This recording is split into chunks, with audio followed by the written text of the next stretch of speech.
Eu quero, nessa manhã, ler uma palavra com vocês, um salmo muito conhecido. Esse salmo tem só 6 versículos. Nós vamos ler juntos. Quando o Senhor trouxe os cativos de volta a Sião, foi como um sonho. Então a nossa boca encheu-se de riso e a nossa língua de cantos de alegria. Até nas outras nações se dizia: o Senhor fez coisas grandiosas por este povo. Sim, coisas grandiosas fez o Senhor por nós, por isso estamos alegres. Senhor, restaura-nos, assim como enches o leito dos ribeiros no deserto. Aqueles que semeiam com lágrimas, com cantos de alegria colherão. Aquele que sai chorando enquanto lança a semente, voltará com cantos de alegria, trazendo os seus feixes. Amém. Amém. Eu quero falar hoje sobre tempo de restauração. Nós não sabemos quem escreveu esse salmo. Esse salmo está entre os chamados salmos dos degraus. É o Salmo 120 até o 135, são os salmos que eram usados pelo povo de Deus quando se reunia na cidade de Jerusalém, quando eles iam às festas em Jerusalém, na peregrinação deles, subindo até Jerusalém, eles cantavam estes salmos. E um dos salmos é esse, o de número 126. Esse salmo foi escrito, intimamente conectado a uma parte histórica muito relevante de Israel. A palavra vai nos dizer, e a gente entende pelo salmo, que ele foi escrito depois do cativeiro babilônico, que durou 70 anos. Já eu vou falar um pouco mais sobre isso. Mas retrata a alegria daquele povo que estava agora livre, voltando à sua terra, para dar a continuidade à história, que eu chamo da história da redenção. Mas esse salmo, que é tão pequeno, são apenas 6 versículos, ele se divide em 3, 1, 2, né? E os 3 primeiros apontam para o passado, um passado recente, um passado de vitória. O versículo de número 4 aponta para o presente. Se os 3 primeiros apontam para o passado, o versículo de número 4 aponta para o presente. E o versículo 5 e 6 aponta para o futuro. Nos 3 primeiros versículos a gente olha pelo retrovisor. A gente está olhando aquilo que passou, as vitórias que foram conquistadas, aquilo que Deus fez, com o coração cheio de gratidão. No versículo 4, a gente olha para o presente como um tempo, que é o foco hoje, porque nós estamos vivendo o dia de hoje, para esse tempo presente, um tempo de restauração. E os versículos 5 e 6 diante da crise do hoje, um chamado a não ficar estagnado, mas a seguir adiante, com um foco em algo muito precioso que eu quero compartilhar com vocês nessa manhã. Então eu quero começar, queridos, já fiz aqui essa introdução, mas eu quero começar com os 3 primeiros versículos, né? O ponto 1, o passado. E para o passado nós devemos ter um olhar com gratidão. Está lá. Primeiro ponto, passado, olhar com gratidão. Então eu quero reler com você os 3 primeiros versículos. Diz assim: quando o Senhor trouxe os cativos de volta a Sião, foi como um sonho. A nossa boca encheu-se de riso, a nossa língua de cantos de alegria. Até nas outras nações se dizia: o Senhor fez coisas grandiosas por esse povo. Sim, coisas grandiosas fez o Senhor por nós, e por isso nós estamos alegres. Quando eles olhavam para trás, obviamente, eles estavam voltando, como eu disse, de um cativeiro de 70 anos, que eles foram lançados quando se afastaram de Deus, viraram as costas para o Senhor, e a gente vai entender logo mais à frente que tudo aquilo que semeamos, colhemos, e que a colheita não é mudada. A semente, sim, você pode mudar, a colheita não tem mais como. Mas quando eles olhavam para trás, eles lembravam da tragédia, da crise, da luta, do choro, da angústia que eles viveram.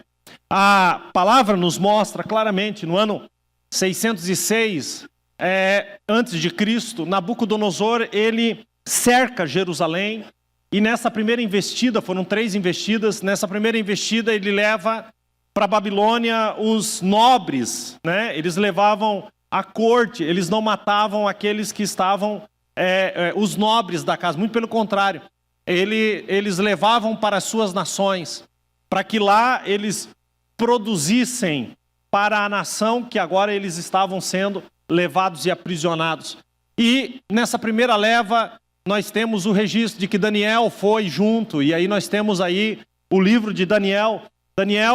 O livro de Daniel se passa com um jovem que foi arrancado do seu lugar de nascimento, do seu lugar de origem, e foi levado para a Babilônia. Por isso nós temos ali o livro de Daniel. O livro de Daniel conta a história de Daniel dentro desse cativeiro de 70 anos. Mas 20 anos depois, no ano de 596, eles cercam novamente a cidade.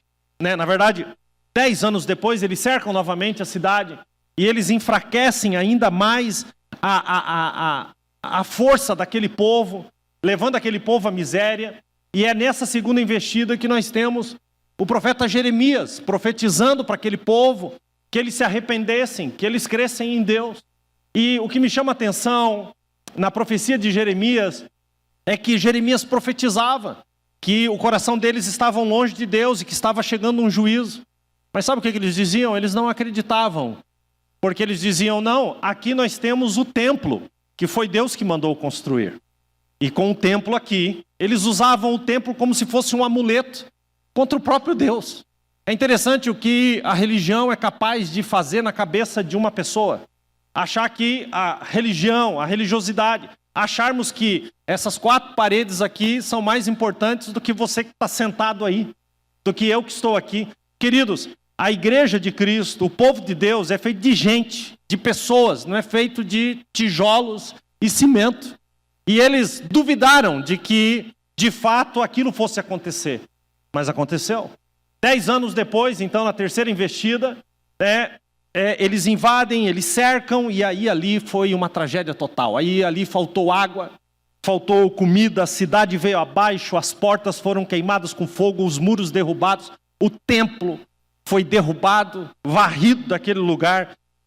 Foi uma tragédia total. E o próprio Jeremias, escrevendo sobre esse momento, ele escreve em Lamentações de Jeremias, está aí na sua Bíblia, Lamentações de Jeremias, capítulo 4, versículo 9, a respeito dessa tragédia, ele diz que os que foram mortos pela espada foram melhores do que aqueles que foram mortos pela fome, torturados pela fome, que definham pela falta de produção nas lavouras. Olha o que diz o versículo 10. Com as próprias mãos, as mulheres bondosas foram obrigadas a cozinhar os seus próprios filhos para se alimentar deles. Queridos, a fome num nível máximo, um cerco de fome terrível. E agora, não bastasse toda esta humilhação, os que sobreviveram foram levados cativos para a Babilônia. Uma viagem, não pense que Babilônia é daqui em Biporã, gente. Uma viagem de 1.500 quilômetros, de Porto Alegre ao Rio de Janeiro, a pé. Eles foram levados, e a forma que o Império Babilônico conduzia os seus prisioneiros eram com anzóis no nariz. Passavam um anzol no nariz e amarrava a pessoa da frente, eles iam em fila. Se um parasse, se um andasse mais rápido, arrancava o nariz do outro. Se aquele caísse, tinha o seu nariz arrancado. Era assim que eles conduziam os seus prisioneiros, levados ao cativeiro babilônico, 1.500 quilômetros de distância, e ali eles vivem 70 anos. 70 anos se passam, e durante esses 70 anos, esse império babilônico, ele vem abaixo. Ele acaba o império, e ele é engolido por um império ainda maior chamado Medo-Persa. Isso você vê lá em Daniel capítulo 5, quando o Império Babilônico cai. E no capítulo 6, quando o Império Medo-Persa se levanta. E ali o imperador chamado Ciro decreta, instigado por Deus, a liberdade, a volta daquele povo para a sua terra natal, para Jerusalém, para reconstruírem Jerusalém. E os que voltaram agora estão olhando para a forma como Deus os libertou disso tudo, como aquilo havia ficado para trás na sua história, a forma como Deus interviu. E então, está aí o versículo 1, quando o Senhor trouxe os cativos de volta a Sião, foi como um sonho. Em outras traduções diz, nós estávamos como os que sonham. Eles estavam gratos a Deus. O coração deles estava cheio de gratidão. As algemas agora haviam sido quebradas, o cativeiro havia sido interrompido, as bandeiras de salvação agora tremulavam sobre aqueles que estavam voltando, e eles começam a entoar um cântico a Deus. Eles começam a agradecer a Deus pelo livramento, por aquilo que Deus havia feito. Sabe, e quando eu vejo essa cena de tragédia, de escravidão, de cativeiro, e vejo como Deus os livrou daquele lugar e os trouxe para um lugar que era o propósito de Deus, eu imediatamente, não sei você, mas eu imediatamente já me conecto com esse texto. Porque isso é um retrato da minha vida e deveria ser da sua também. Quando nós olhamos para trás, nós devemos nos lembrar das cadeias que nos prendiam, das algemas que nos aprisionavam, de como nós éramos escravos do inimigo sem entendimento, e como nós éramos filhos da ira, mas Deus nos chamou para sermos os filhos do seu amor. Sabe, eu olho para trás e imediatamente eu vejo e lembro nitidamente como o dia que o Senhor abriu os meus olhos, quando o tampão dos meus ouvidos foram tirados, quando o sol raiou, quando a minha mente amanheceu, e quando eu entendi o meu estado de pecaminosidade, do dia que eu entreguei a minha vida para Jesus, do dia em que eu fui liberto desse cativeiro. Todos nós que tivemos um encontro com Cristo, quem aqui teve um encontro com Cristo? Deve olhar para trás com gratidão. Nosso coração tem que ser grato. É interessante como a gente tem a impressionante capacidade de reclamar de absolutamente tudo. Eu gosto sempre de dizer o seguinte: se amanhã, segunda-feira, você fosse amanhecer somente com aquilo pelo qual você agradeceu hoje, com o que você amanheceria amanhã? Agora, se amanhã você fosse amanhecer somente com aquilo pelo qual você reclamou hoje, com o que você amanheceria amanhã? Meu irmão, se amanhã eu tivesse que amanhecer só pelo que eu agradeci, só hoje, eu já agradeci a Deus pela minha casa, eu agradeci a Deus pela minha família, eu agradeci a Deus por essa igreja, eu agradeci. Amanhã todas essas coisas iriam amanhecer comigo. Pelo que você já agradeceu hoje? A gente enche o nosso dia de reclamação, sementes de reclamação, mas a própria palavra diz que aquele que semeia vento vai colher tempestade. Sabe, que o nosso coração seja um coração grato. O versículo 2 ele vai dizer: então a nossa boca se encheu de riso e a nossa língua de cantos de alegria. Amém? Quem consegue dar um sorriso aí? Que sorriso mais forçado, Jesus Cristo de Nazaré.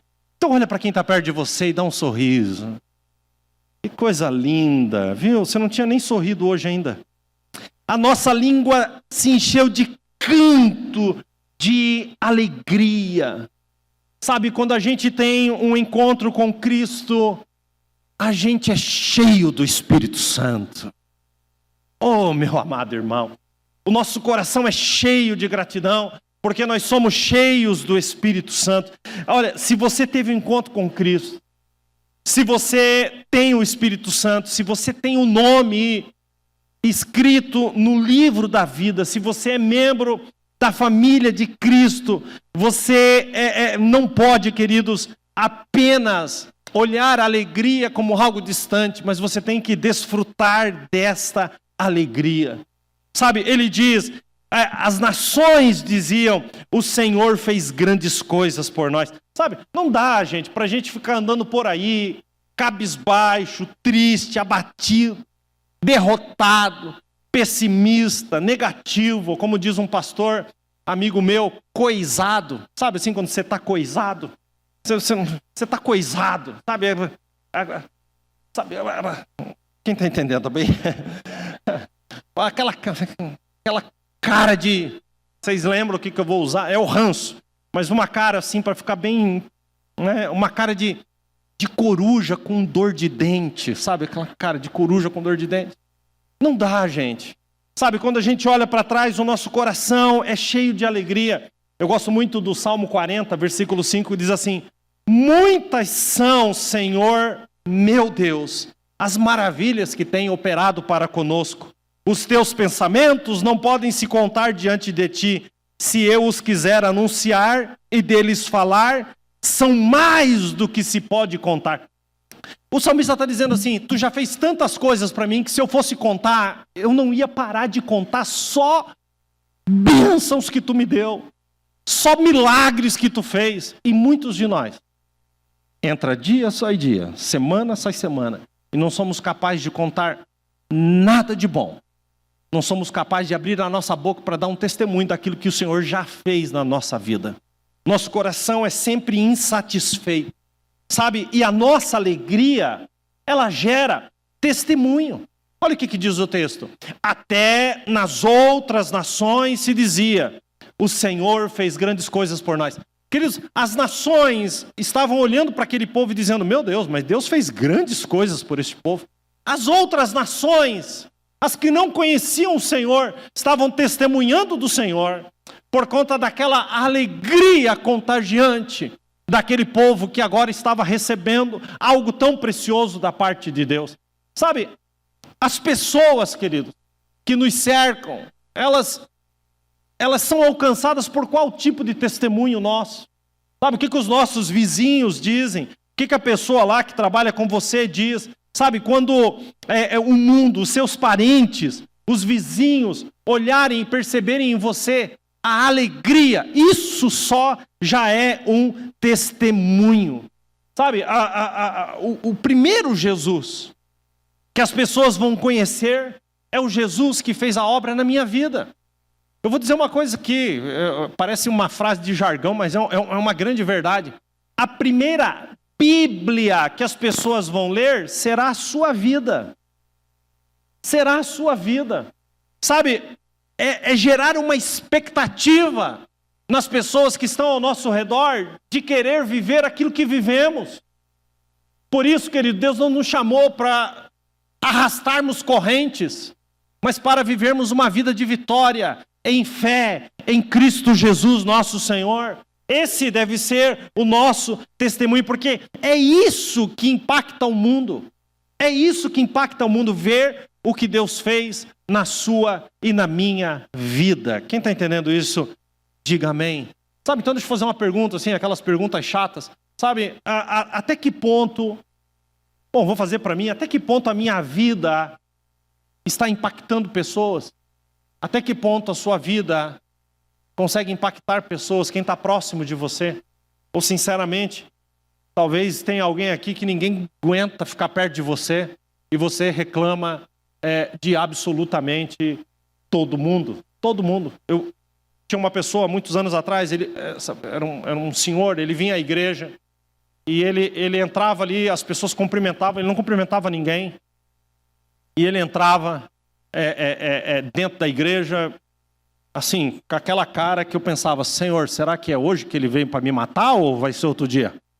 E ele sentava com aquela cara e quando acabava ele saía e as pessoas estendiam a mão, ele não estendia a mão. E eu disse, tá bom, ele está coisado. Ok, deixa ele aí. Mas teve um dia então que ele se aproximou de mim e ele se apresentou e tudo. E ele falou assim, pastor, eu tenho uma reclamação. Eu falei, demorou muito. Eu estava aqui já achando que era antes. Eu imagino. Eu estava aí numa frutaria aqui da vila e eu cheguei lá e tinha uma pessoa aqui da igreja e essa pessoa nem olhou na minha cara.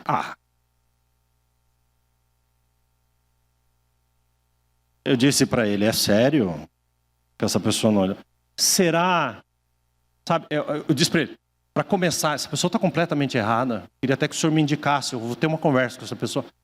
Mas será que é porque o senhor não olha para a cara de ninguém? Será que o senhor não cumprimenta ninguém? Será que essa pessoa não estava até com medo de estender a mão e... Agora a gente está na época das Olimpíadas, né? Tomar um vazare do senhor? Lá na frutaria?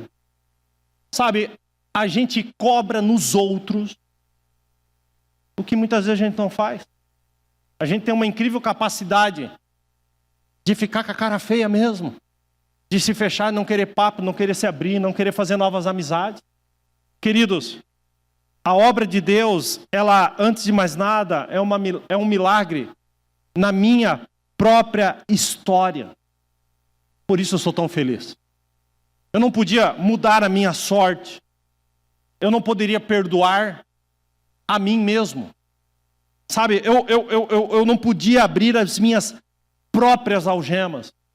Mas o Senhor fez isso por mim. E é por isso que a minha boca se enche de riso, os meus lábios se enchem de louvor e de canção. Amém, amém, amém. Então assim, a crise, querido, os problemas nunca foram fatores que deveriam nos impedir de seguir. As crises não impedem a igreja de crescer, muito pelo contrário. É nas crises que a igreja mais cresce, é na crise que levantamos a bandeira de que Deus está no controle de todas as coisas. Neste salmo aqui fala dos que voltaram do cativeiro. Mas eu posso falar uma coisa para vocês? A Bíblia relata isso. Quando Ciro livrou eles do cativeiro para que eles voltassem para a sua terra, muitos não quiseram voltar. Ah, não. Aqui nós já construímos aqui uma casinha, ó. Aqui na Babilônia mesmo. Tá show de bola. Tá bom demais. Isso aqui tá bom. Ser escravo é bom. Ser escravo é bom.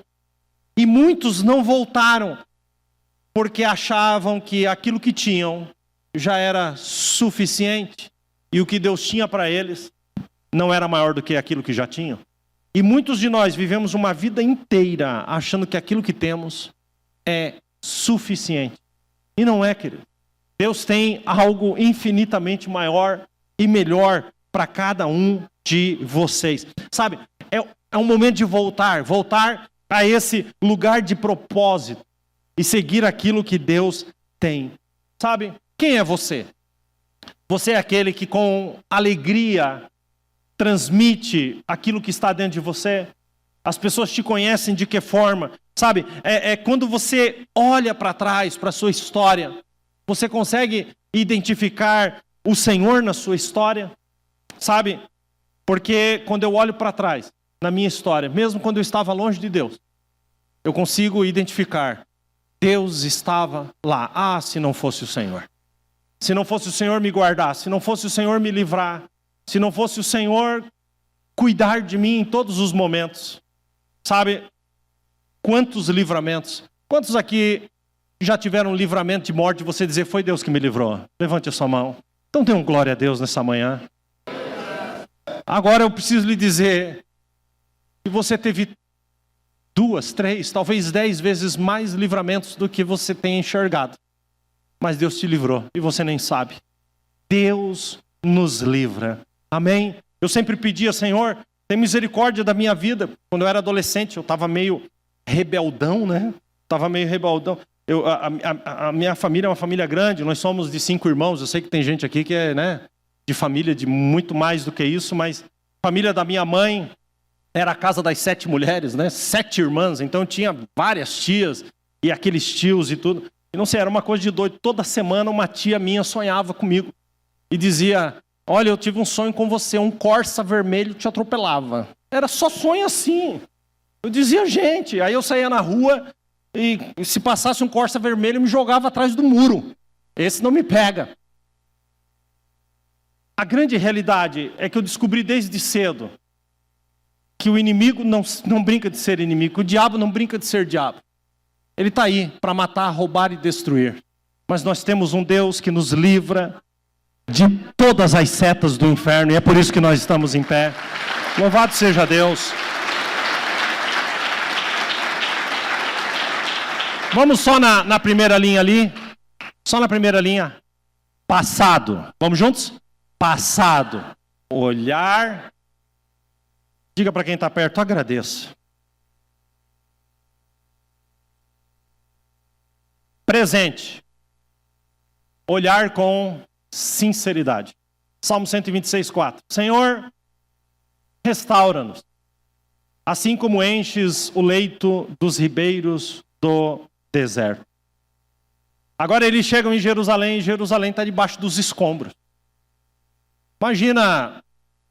Imagina o que acontece se eu derrubar uma casa e deixar ela lá em cima de um terreno sem tocar nela, derrubada, só escombros, por 70 anos. O que acontece?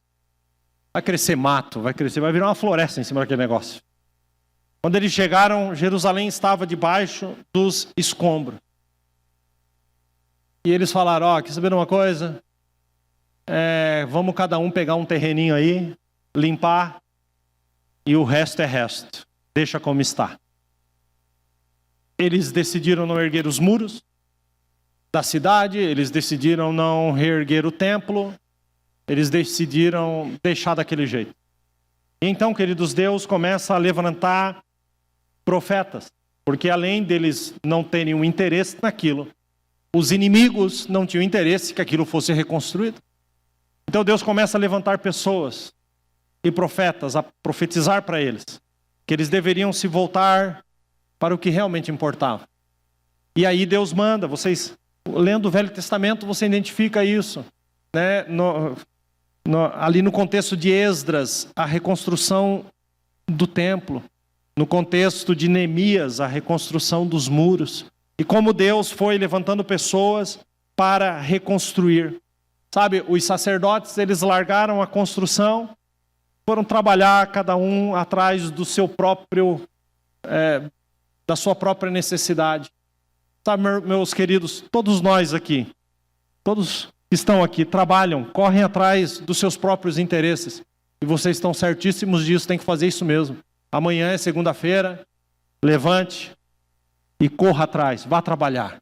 Se você não quer trabalhar, eu lhe dou o conselho que Paulo deu à igreja de Tessalonicenses, quando ele diz, eu fiquei sabendo que tem alguns aí que não querem trabalhar. Diga a eles que tudo bem, desde que eles não comam. Esse foi o conselho de Paulo. Não quer trabalhar, não come então, está tudo certo. Então não come, não trabalha. Trabalhar é isso mesmo, a gente tem que correr atrás, tem que lutar, tem que batalhar, tem que buscar o pão, está tudo certo. Mas o que Deus estava dizendo é, vocês correram só atrás disso. Esqueceram de edificar a minha casa e de buscar a minha presença. Todos vocês que estão aqui, todos nós que estamos aqui, nós também temos compromisso com esse lugar, com esta casa, para mantermos essas portas abertas e para ganharmos almas para Jesus. Seja da forma que for, você precisa estar conectado a isso. Você não tem que correr só atrás do que é seu. Você também tem que ter interesse naquilo que é o lugar onde Deus promove, um lugar de salvação, um lugar de cura, um lugar onde você está conectado. Você também tem compromisso com essa casa. O que eles fizeram foi isso. Então o que acontece nos dias de hoje? Uma porção de crentes, que se dizem crentes, mas não tem compromisso com lugar nenhum. Não tem compromisso com local nenhum. Não tem. Você tem compromisso com a sua casa. Você também deve ter compromisso com o lugar onde você foi plantado para frutificar. Quem está entendendo? Amém? Bom, eles correram. E aqui então surge um clamor. Um clamor por restauração. E eu quero falar um pouquinho sobre restauração. Sobre esse tempo que se chama hoje. Porque o versículo de número 4 fala do presente. E sabe, e quando eu coloquei ali, olhar com sinceridade, porque a gente tem que ser sincero. Meu irmão, não é eu que tenho que te apontar. Não é eu que tenho que botar a mão na sua... Não, é você que tem que se enxergar. É você que tem que se ver. É você que tem que se analisar. Examine-se, pois, o homem a si mesmo. É você que tem que ter essa sinceridade. E a primeira coisa que eu quero falar sobre presente é que um passado de glória não é garantia, nunca será garantia de um presente glorioso. Não é porque lá atrás você teve grandes vitórias que instantaneamente você vai ter grandes vitórias hoje. Não, não é assim. É a cada dia um avanço, uma guerra. Sabe, temos raízes no passado. Mas a gente não mora no passado. As vitórias de ontem, elas não são suficientes para hoje. Elas nos impulsionam, elas nos trazem memória de que a gente serve um Deus que é capaz de qualquer coisa. O Deus do impossível, né? Lucas 1,37, porque para Deus nada é impossível. Mas a gente precisa entender que a gente deve seguir. Hoje é dia de novas vitórias. Hoje é dia de ser cheio do Espírito Santo. Hoje, aqui, agora, é dia de andar com Deus. A alegria de ontem muitas vezes, as alegrias de ontem podem se tornar tristezas hoje. Então, a gente tem que viver esse dia. Sabe, quando nós somos sinceros no nosso diagnóstico com Deus, sabe, abrir o coração e dizer: Senhor, eu já nadei nas águas do Espírito, mas agora estou seco. Senhor, eu já fluí, mas não fluo mais. Ter um olhar com sinceridade para a sua vida. Senhor, eu já acreditei, mas não acredito mais. Eu já criei, mas não creio mais. Eu já fiz, mas não faço mais. Sabe, antes de mais nada, é olhar para si mesmo e reconhecer isso. E entender que, ok, eu já fui, mas se não sou mais, algo precisa ser feito. Eu já fui, mas se não sou mais, então olha a frase: Senhor, restaura-nos. É reconhecer. Segunda coisa, que a sequidão de hoje não deve ser fator de desânimo, mas de clamor. Aí alguém olha e diz assim: poxa, eu já fui, né, tanta coisa, e fica naquilo ali e tal. Queridos, se a sequidão de hoje está pegada em você, isso não pode te desanimar, ao contrário, isso deve ser um lugar de clamor. Senhor, restaura-nos. Senhor, restaura-nos. Então, é nesses tempos de crise que nós devemos crescer. Sabe, quando eles olham para a crise, eles entendem que eles não podem reverter a situação. Então eles se voltam para Deus. E quando eles se voltam para Deus, eles dizem: Senhor, restaura-nos. Eles buscam essa restauração. Sabe, quando as soluções ficam escassas, a gente precisa voltar para Deus. Sabe, o Evangelho, querido, são as boas novas, as boas notícias. Sabe, então é hora de nós nos levantarmos como uma palavra de esperança e dizer: Senhor, restaura-nos. Vamos dizer juntos? Senhor, restaura-nos. Você prestou atenção no que você acabou de ler? Senhor, restaura-nos. Sabe por quê? Porque a restauração é uma obra do Senhor. É uma obra do Senhor. Eu não posso restaurar a mim mesmo. Que eu possa me colocar nesse lugar. A igreja, queridos, não é restaurada porque nós fizemos aqui uma reunião de líderes e agora nós vamos fazer aqui. Não. Só Deus pode erguer o fraco e dar força. Só Deus pode levantar o triste e dar alegria. Só o Senhor pode restaurar. Por isso, nessa manhã, com sinceridade, nós devemos dizer: Senhor, restaura-nos. Senhor, restaura-nos. Só Deus. Sabe, pastor, se é Deus que me restaura, então eu faço o quê? Nada? Não. A restauração sempre será fruto da oração. Nos tempos mais difíceis da igreja, a igreja sempre se voltou em oração. E se voltar para a oração é entender que só Deus pode nos restaurar. E se só Ele pode nos restaurar, então é a Ele que eu vou orar. Sabe, o próprio Deus diz, vocês conhecem o texto, 2 Crônicas 7:13.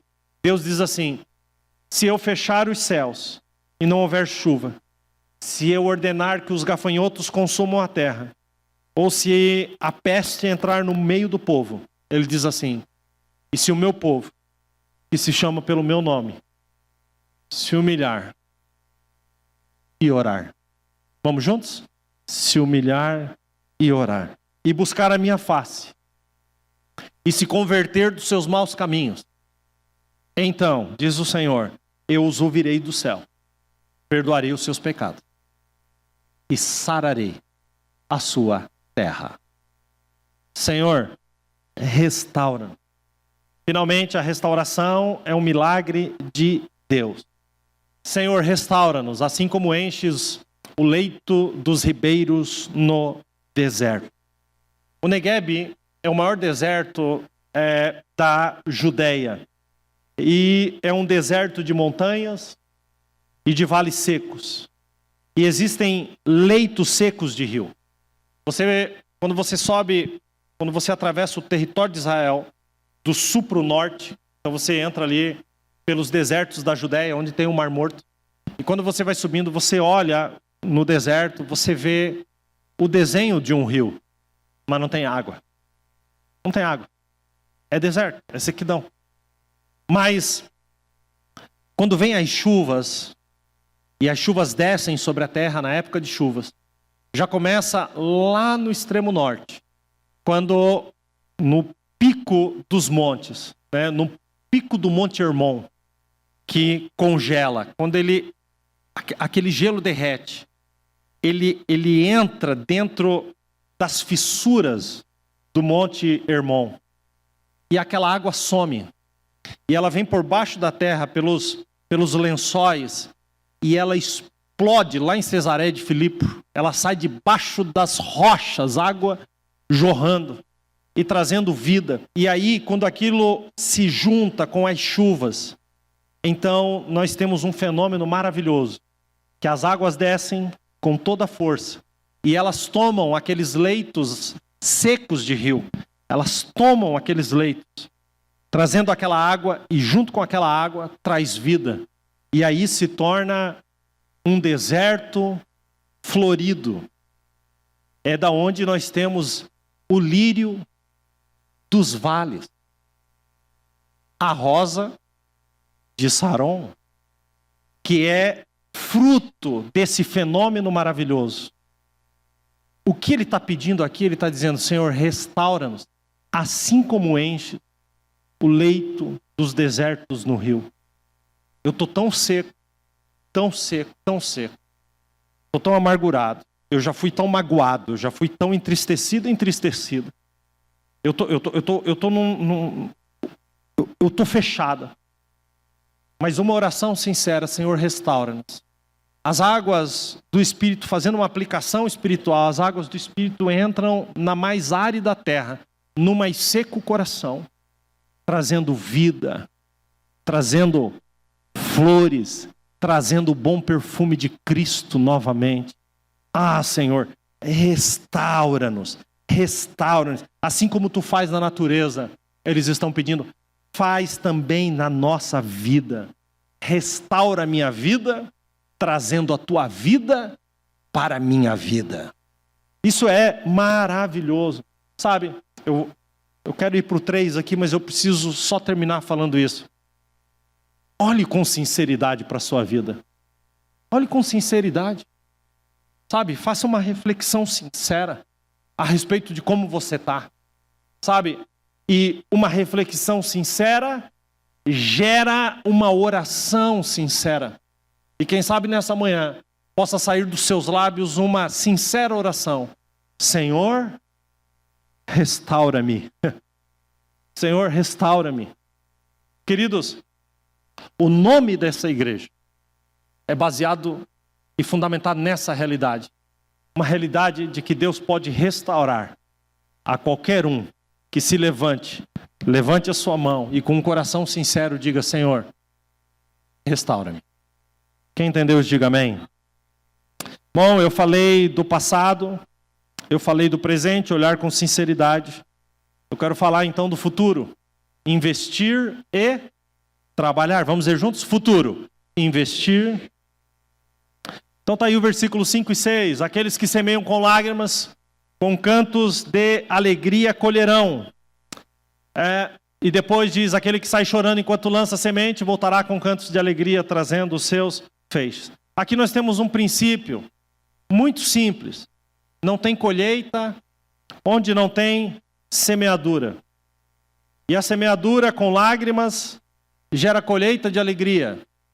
Pastor, por que a semeadura tem que ser feita com lágrima?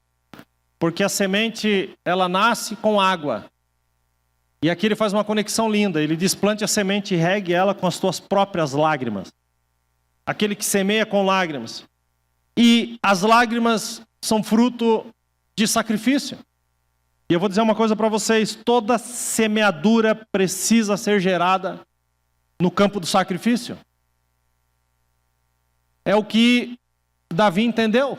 Davi disse, quando foi comprar na eira de Araúna, ele foi comprar a eira, e ele disse para Araúna: me dá a eira, me diga o preço. E Araúna disse: não tem preço, eu estou te dando, de graça, faz o que você quiser, se quiser os bois, quiser a lenha para o sacrifício. E Davi respondeu: não darei ao Senhor sacrifício que não me custe nada.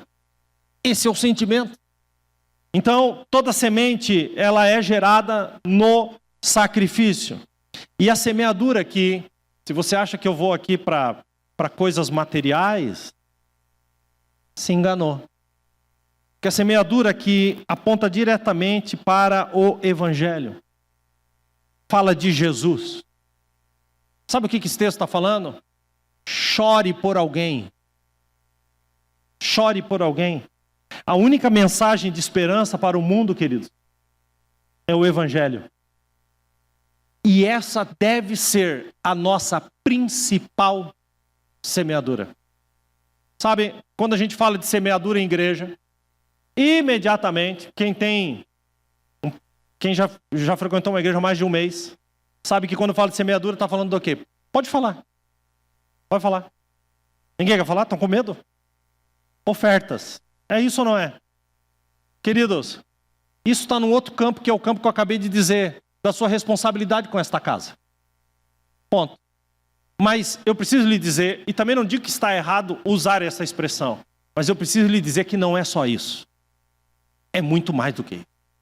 A principal semente, queridos, é Jesus. Ele vai contar uma parábola, Lucas 8:5. Olha só, ele diz assim: o semeador saiu a semear. Enquanto lançou a semente, parte dela caiu à beira do caminho, foi pisada, as aves comeram, parte dela caiu sobre as pedras, germinou, mas secaram, outra caiu entre os espinhos, mas foram sufocadas. Outra ainda caiu em boa terra. O que ele está falando da boa terra? É daquele coração que está pronto, que quer Jesus.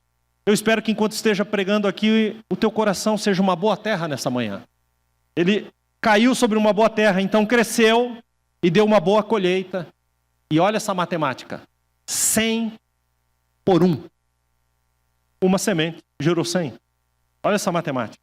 Tendo dito isso, exclamou: aqueles que têm ouvidos para ouvir, ouça. Então, semeadura, semear, falar de Jesus, não é uma programação. É um estilo de vida. Deixa eu fazer um teste bem simplesinho com você. Você semeou essa semana? Para quem você disse essa semana que passou? Jesus te ama. Para quem você disse? Eu lembro que eu fui pregar na Inglaterra uns anos atrás, e eu lancei um desafio para a igreja, já contei aqui, vou contar de novo. Lancei um desafio para a igreja, disse: olha, essa semana eu ia ficar eu lancei um desafio numa semana e eu ia ficar aquela semana até o final da outra. Eu disse: essa semana eu quero lançar um desafio muito simples. Você vai falar de Jesus para as pessoas. E eu disse, era uma igreja de brasileiros, eu sei que muitos de vocês aqui não falam inglês, não tem fluência para pregar em inglês, mas todos vocês têm contatos aqui com o povo dessa terra. Então, uma frase vocês sabem falar: Jesus te ama.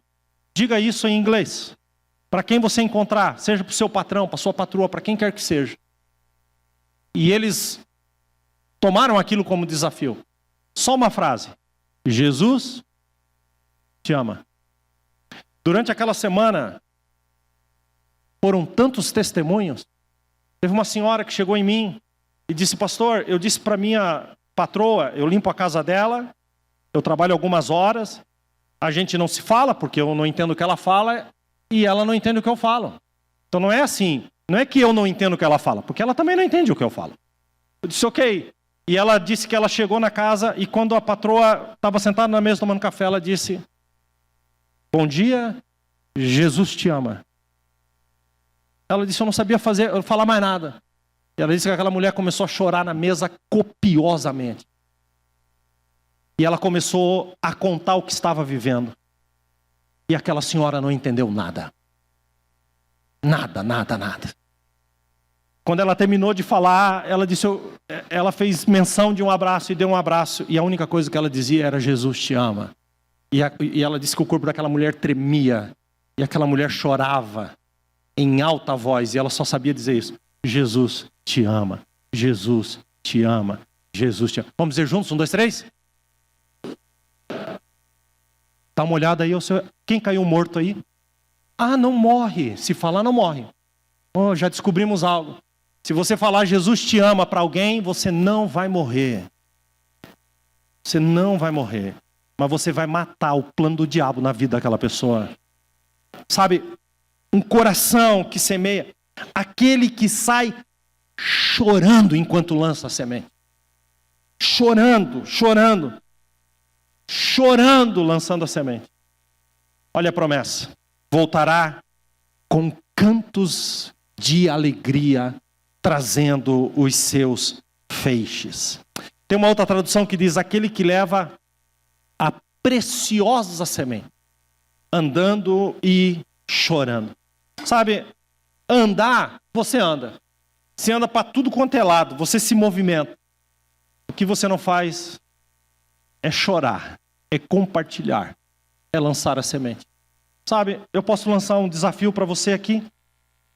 Meu desafio para você é, esta semana, que vai ser iniciada, né, depois desse culto, amanhã no seu trabalho. Fale de Jesus para alguém. Pastor, eu não tenho, sabe, pastor, hoje é complicado, pastor, porque você vai falar, as pessoas vão fazer perguntas e tal. Sabe por que a gente não fala de Jesus? Porque a gente se frustra por não conseguir convencer aquela pessoa. A gente não convence, e aí a pessoa fica ali e você se sente frustrado. Mas eu descobri há muito tempo que eu não convenço ninguém de nada. Eu só falo de Jesus. Porque é o Espírito Santo que convence o homem do pecado, da justiça e do juízo. Não é você. Eu me lembro que uma vez eu fiquei tão frustrado quando eu falei algo de Jesus para uma pessoa. Fazia muito tempo que eu não encontrei na rua, falei de Jesus. E aquela pessoa não deu a mínima para aquilo que eu tinha falado. Chegou a ser até mal educado comigo. Beleza, eu fui, ele foi, mas eu saí frustrado. Disse, poxa, ok. Passado alguns anos, aquela pessoa me disse, eu encontrei essa pessoa novamente, ela disse, você lembra daquele dia na rua? Eu disse, qual dia? Eu falei, qual dia? O dia que você me deu um coice? Mas não falei isso, só pensei. Falei, eu acho que foi o dia que você me deu aquele coice, você lembra? Ele falou, você lembra aquele dia? Eu falei, lembro. Perfeitamente, como se fosse agora. E ele disse, pois é. Você saiu andando para um lado, eu saí andando para o outro. Quando eu olhei para trás e vi que você estava longe, eu descobri que eu já podia começar a chorar. E eu chorei, fui chorando até a minha casa. Eu estava tão amargurado, tão triste. Mas eu quero lhe dizer que naquele dia, ao chegar em casa, tomei uma decisão. Só queria te contar isso. Você não sabe de nada. A gente não foi chamado para saber das coisas, de tudo. Nós fomos chamados para só falar de Jesus. Levar a preciosa semente. Sabe, o William Buck, eu gosto muito dessa história, que foi o presidente do Exército da Salvação. Ele mandou um missionário para uma terra distante. E depois de um tempo lá, esse missionário disse assim, não sei se foi por carta, com certeza por carta, mas ele disse, olha, William, nenhum dos métodos que eu aprendi deu certo aqui. Nenhum deles dá resultado. Esse povo é um povo completamente fechado. Todos os métodos usados não deram certo. William Buck escreveu uma carta de uma frase para ele, fazendo uma pergunta. Já experimentou chorar? Só isso foi a resposta. E aquele homem ganhou toda aquela ilha para onde ele foi mandado, aqueles nativos para Jesus, levando a semente e chorando. Sabe, a gente tem parentes, a gente tem amigos, a gente tem familiares que estão indo para o inferno, e a gente não derramou uma lágrima por eles. Uma única lágrima por eles. Queridos, não é assim. O Senhor nos dá uma responsabilidade. Sabe, experimente falar de Jesus. Experimente convidar alguém para vir à igreja. Não é hora de ficar acuado, é hora de sair e semear. Quem entende isso, diga amém. Eu contei isso esses dias atrás aqui, né? Quando a gente foi fazer a campanha das cadeiras aqui, nós tínhamos aqui 30% das cadeiras que estão aqui. Nós congregávamos aqui no salão e viemos e trouxemos aquelas cadeiras e nós tínhamos as cadeiras aqui mais centralizadas na frente, algumas aqui, nós não tínhamos cadeiras aí em cima. Nós lançamos um desafio para a igreja, que a gente ia comprar cadeiras. E naquela época, tudo... É a mesma época, né? Tudo muito difícil. Mas eu lancei um desafio. Você que vai participar dessa campanha, compre uma cadeira. Além de comprar a sua, essa era a campanha, compre a sua cadeira. Além de comprar a sua, compre a cadeira para outras pessoas também, se você puder comprar uma ou duas a mais. Para pessoas que você não conhece, mas que serão impactadas pela palavra de Deus nesse lugar. É uma semente. Se você não participou dessa época, eu preciso lhe dizer que a cadeira onde você está sentado foi de alguém que teve um coração, que comprou essa cadeira, para que hoje você estivesse aqui, recebendo as boas novas do Evangelho no seu coração. Aquele que semeia com lágrimas vai trazer os seus molhos com alegria, os seus feixes com alegria. Eu quero terminar dizendo, a boa semente é Jesus. Eu quero terminar desse jeito, mas eu preciso que você redobre a sua atenção.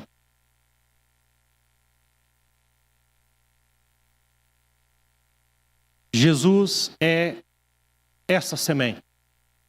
Nós lemos pela parábola contada por ele, que a semente é a palavra. Jesus é a palavra. João capítulo 1, versículo 1. No princípio era a palavra. A palavra estava com Deus.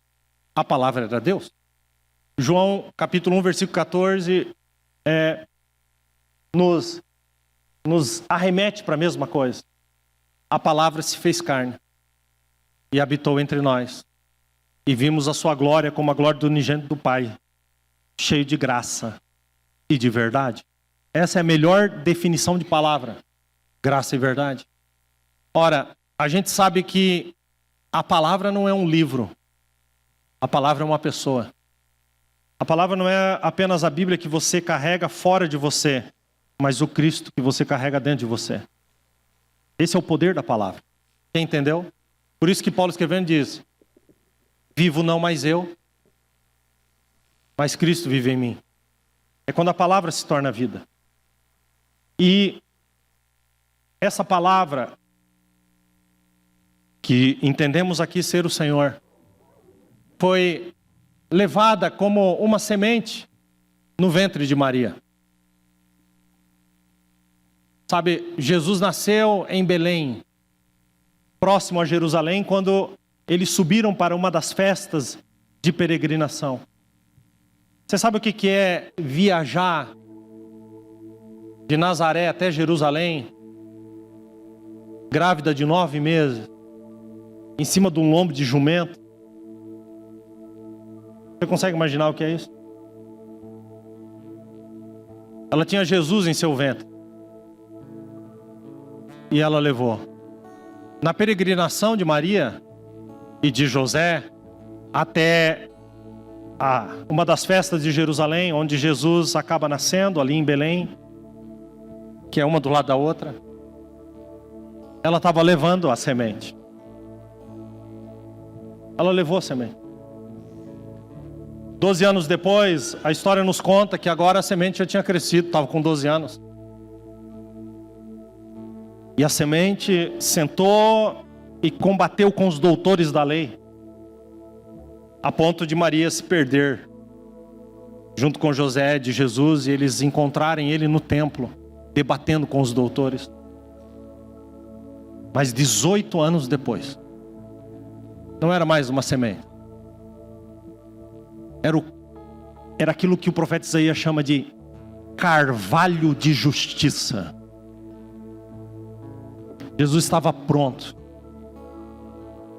para frutificar. Jesus estava pronto para morrer por nós. O próprio Jesus vai dizer então no capítulo de número 12, que aquele que era a semente deveria morrer por cada um de nós. E ele vai dizer que se o grão de trigo, a semente, caindo em terra, não morrer, fica ela só. Mas se morrer, dá muito fruto. Sabe, eu preciso dizer isso para você nessa manhã. Você carrega uma semente. Jesus está dentro de você. É muito egoísmo da sua parte segurar tudo isso dentro de você, sem semear na vida de ninguém, sem falar de Jesus para ninguém. É muito egoísmo da nossa parte nós nos fecharmos aqui dentro dessas quatro paredes. E a Bíblia diz: se a semente não for lançada, queridos, a Bíblia diz: se o grão caindo não morrer, fica ele só. Quantos aqui já morreram para o mundo?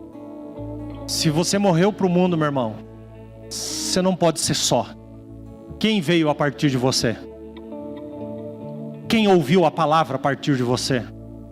Quem foi alcançado a partir de você? Quem poderia estar aqui nessa manhã e não está? Semana passada uma pessoa me procurou aqui no final, dizendo, em lágrimas, dizendo: eu quero agradecer. Eu achei que ela ia, sei lá, fazer um agradecimento à igreja, ou a nós, ou sei lá. E ela disse: eu quero agradecer a uma pessoa que não está aqui nessa manhã, mas me convidou para estar. Eu vim. E eu estou vendo Deus como eu nunca vi. Eu estou conhecendo Jesus como eu nunca conheci. Um convite. Uma pessoa. Para quem você está falando de Jesus? Sabe, que a gente possa olhar para o passado com gratidão. E com certeza, eu fui salvo. Mas se você não consegue mais fazer isso, então olhe para o presente com sinceridade. E diga: Senhor, que o rio do Teu Espírito, Senhor, flua na minha vida, até eu transbordar. Quando Jesus fala para a mulher samaritana que aquele que desse de beber a Ele, fluiria do seu interior um rio de graça e de verdade, um rio de vida e de amor. O que flui de dentro de você? Sabe, é muito triste a realidade de algumas famílias. Quando a gente tenta entrar com o Evangelho, a gente descobre que naquela família tem alguém que já se diz crente, mas não dá testemunho. Isso é uma tragédia. Então você vai falar de Jesus para aquelas pessoas, elas dizem assim: olha, do jeito que eu estou bem melhor, porque isso que você está me oferecendo, aqui na minha família tem um casal que tem, e é pior do que eu. Isso é uma vergonha. Famílias são bloqueadas de receber o Evangelho por causa do péssimo testemunho de pessoas que se dizem crentes ali dentro daquela família. Sabe, nessa manhã, o convite é olhar com gratidão para o passado, olhar com sinceridade para o presente, mas olhar para o futuro, trabalhar, investir e semear. É assim que a gente tem que sair daqui nessa manhã. Pastor, Jesus estava no passado? Estava. Jesus está, pastor, Jesus está no presente? Está. Jesus está aqui nessa manhã. Pastor, e Jesus está no futuro? Ele não era, ele não é, ele não será.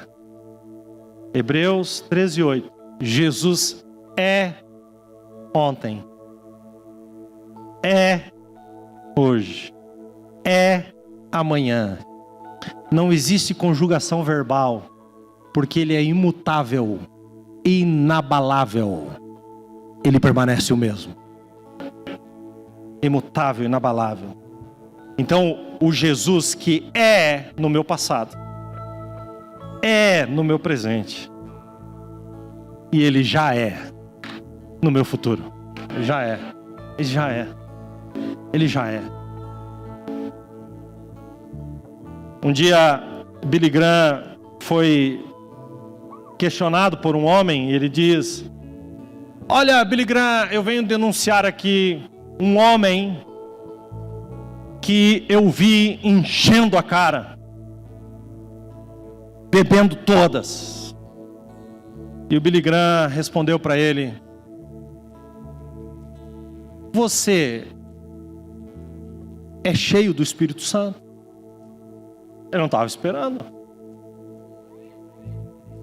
E ele disse: não, ainda não. Billy Graham disse para ele: então o teu pecado é do tamanho do outro. O Espírito Santo está sendo derramado e nós tiramos o nosso copo debaixo da fonte. A gente não quer ser cheio do Espírito Santo. A gente está bom do jeito que está. Está leve, está easy. Dá para misturar as coisas. Dá para caminhar sem renúncia. Mas em nome de Jesus, coloque a sua vida debaixo da fonte. Coloque a sua vida debaixo da fonte. Não vos embriagueis com vinho que há contenda, mas enchei-vos do Espírito. Há um pecado no vinho da contenda, mas há um pecado em não querer ser cheio do Espírito Santo. Queridos, que nós possamos ser cheios do Espírito Santo e que esta palavra pese sobre você. Pese como uma grande responsabilidade, para que ao sair daqui você vai além do que você está vivendo. Quantos entenderam isso? Digam amém.